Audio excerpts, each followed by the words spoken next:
அடுத்து வந்து நம்ம பார்க்க போகிற ஊர் என்னென்னா குஞ்சாண்டியூர். என்னடா பேரே வித்தியாசமாக இருக்குன்னு தான் நான் கேள்விப்படுறீங்க. அந்த காலத்தில் வைக்கப்பட்ட பேர்கள், இதுக்கான விளக்கங்கள் அந்தளவுக்கு தெரியல. இந்த ஊர் மக்கள் யாராவது, இந்த ஊர் ஃப்ரெண்ட்ஸ் யாராவது இருந்தீங்கன்னா மறக்காமல் அந்த பேருக்கான விளக்கங்களை கீழே கொடுங்க. இந்த ஊர் மக்களுக்கு அது தெரியாமல் கொண்டிருக்கலாம் ஒரு சிலருக்கு, இல்லை ஒரு சிலர் புதுசாக இருக்கிறவங்களுக்கு அது தெரிஞ்சுக்க விருப்பப்படலாம். நானும் தெரிஞ்சுக்க விருப்பப்படுறேன். இந்த பேருக்கான அர்த்தம் என்னங்கிறத தெளிவாக சொல்லுங்கள். வித்தியாசமான பேர். இந்த குஞ்சாண்டியூரை பொறுத்த வரைக்கும் நிறைய ஃபேக்டரிஸ் இருக்குது.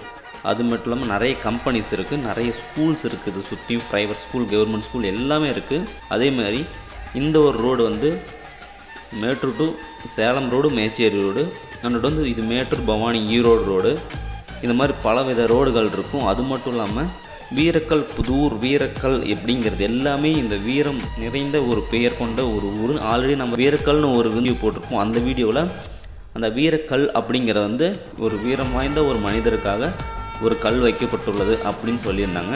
அந்த கல்லின் பெயர் தான் வந்து வீரக்கல் அப்படிங்கிற பேர் அந்த ஊருக்கு வச்சுருந்தாங்க சொன்னாங்க.